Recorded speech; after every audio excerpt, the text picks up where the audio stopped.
இந்திய தேர்தல் ஆணையம் இப்பொழுது எஸ்ஐஆர் என்கிற ஒரு நடவடிக்கை கொண்டு வந்திருக்கிறது. சிறப்பு வாக்காளர் பட்டியல் திருத்த முகாம் நடவடிக்கை என்பது அது ஜனநாயக விரோதமானது. ஜனநாயகத்தின்பால் நம்பிக்கை கொண்ட மக்களுடைய வாக்குரிமையை இல்லாமலாக்குகிற இந்த நடவடிக்கை மிகவும் தவறானது. எஸ்டிபிஐ இதை உணர்ந்து கொண்டு உச்ச நீதிமன்றத்தில் இதற்கு எதிராக நாங்கள் வழக்கு தொடுத்திருக்கிறோம். இதுல தமிழகத்துடைய அரசு, அதே போல திராவிட முன்னேற்ற கழகம் உள்ளிட்ட கட்சிகள் சட்ட போராட்டங்களை நடத்துவதை போல நாங்களும் நடத்துகிறோம். களத்திலும் எந்த ஒரு ஜனநாயக பூர்வமான வாக்காளர்களும் சட்டத்திற்கு உட்பட்டு அவர்கள் விடுபட்டு விடாமல் இருப்பதற்கான நடவடிக்கைகளை நாங்கள் எடுக்கிறோம். சட்டத்திற்கு புறம்பாக யாரும் அதில் சேர்ந்து விடாமல் இருக்கவும் எஸ்டிபிஐ தீவிரமான களப்பணியை செய்து கொண்டிருக்கிறது. தேர்தல் தமிழ்நாட்டில் வரவிருக்கிற நிலையில புறவாசல் வழியாக பாஜக தமிழ்நாட்டில் நுழைந்து விடுவதற்காக துடிக்கிற இந்த நடவடிக்கையை நாங்கள் வன்மையாக கண்டிக்கிறோம். தேர்தல் ஆணையம் உடனடியாக இந்த நடவடிக்கையை வாபஸ் பெற வேண்டும் என்று சொல்லி எஸ்டிபிஐ தமிழக இந்திய தேர்தல் ஆணையத்தை கேட்டுக்கொள்கிறது. மக்கள் விழிப்போடு இருக்கணும், ஜாக்கிரதையாக இருக்கணும், அச்சப்பட வேண்டிய அவசியம் இல்லை. கொரோனாவை போல ஜாக்கிரதையா இருங்க, ஆனால் அச்சப்பட வேண்டாம் என்று இந்திய அரசு சொன்னதை போல ஜாக்கிரதையாக இருக்க வேண்டும். அதே போல அச்சம் இல்லாமல் இந்த எனுமரேஷன் ஃபார்மை வாங்குவது, அந்த கணக்கீட்டு படிவத்தை நிரப்புவது, ஒப்படைப்பது, டிசம்பர் 9ஆம் தேதி அந்த வாக்காளர் பட்டியலினுடைய அந்த மாதிரி பட்டியலிலே நம்முடைய பெயர் இருக்கிறதா என்பதை சோதிப்பது, இல்லை என்று சொன்னால் அதற்கான சட்டபூர்வமான நடவடிக்கைகளை மேற்கொள்வது என்று சொல்லி தமிழகத்துடைய மக்கள் விழிப்புணர்வோடு இந்த எஸ்ஐஆருடைய நடவடிக்கையில் ஈடுபட வேண்டும். ஒவ்வொரு வாக்குரிமை என்பதும் அது இந்தியாவினுடைய அரசியலமைப்பு சட்டம் நமக்கு தந்த உரிமை. அந்த வாக்குரிமையை பாதுகாப்பது நம்முடைய கடமை. அதை பாதுகாக்கிற நடவடிக்கைகளை எடுக்க வேண்டியது தேர்தல் ஆணையத்துடைய கடமை என்பதை இந்த மாநாட்டின் வாயிலாக நாங்கள் நினைவுபடுத்திக் கொள்ள கடமைப்பட்டிருக்கிறோம்.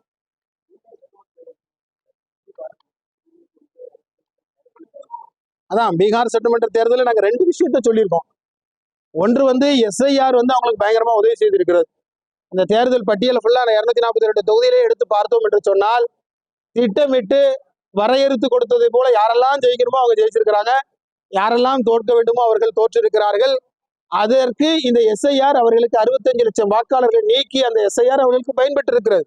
ஒருத்தர் வெறும் 27 ஓட்டுல ஜெயிச்சிருக்கிறாருங்க, ஒருத்தர் 300 ஓட்டுல ஜெயிச்சிருக்கிறாரு என்று சொன்னால் கரெக்டாக இவர் ஜெயிக்க வேண்டும், இவர் வெற்றி பெற வேண்டும், இவர் தோல்வி பெற வேண்டும் என்று சொல்லி நிதிஷ்குமாரையே, கூட்டணியில் இருக்கிற நிதிஷ்குமாரையே பலவீனப்படுத்துகிற நடவடிக்கையை பாஜக அந்த எஸ்ஐஆரின் வழியாக துல்லியமாக, இன்னும் சொல்வதாக இருந்தால் இது வாக்காளர் உரிமையின் மீது நடத்தப்பட்ட துல்லிய தாக்குதல் என்று சொல்ல முடியும்.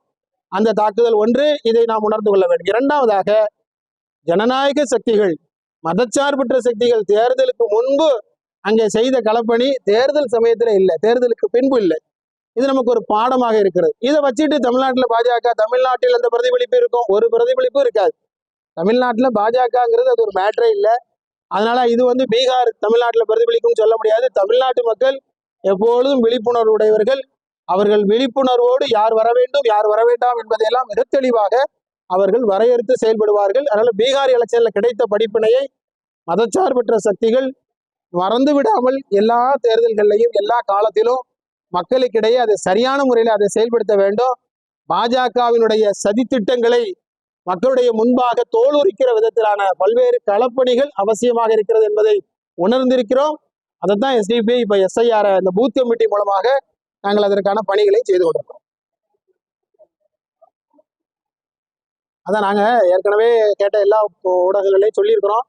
எங்களுடைய கட்சியினுடைய கட்டமைப்பை, தேர்தல் கட்டமைப்பை, கட்சி கட்டமைப்பை பலப்படுத்துகிற நடவடிக்கையில் நாங்கள் ஈடுபடுகிறோம்.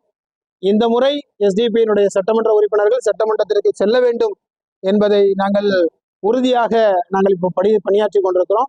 தேர்தல் சம்பந்தமான முடிவை வழக்கமாக எங்களுடைய பொதுக்குழு தான் வழக்கமாக எடுக்கின்ற ஒன்று.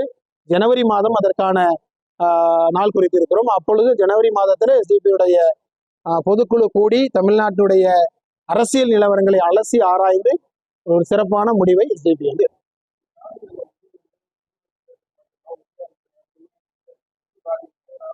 அதுதான் இதுல நாங்க ஏற்கனவே சொல்றது தானே, ஜனநாயகத்தை, மதச்சார்பின்மையை, அரசியலமைப்பு சட்டத்துடைய முகவரையை வலுப்படுத்துகிற எந்த சக்திகளாக இருந்தாலும் அதை வீழ்த்துகிற பாஜக போன்ற சக்திகளை வீழ்த்துகிற எல்லாவற்றையும் வரவேற்க வேண்டிய அவசியத்தில் நம்ம இருக்கிறோம்.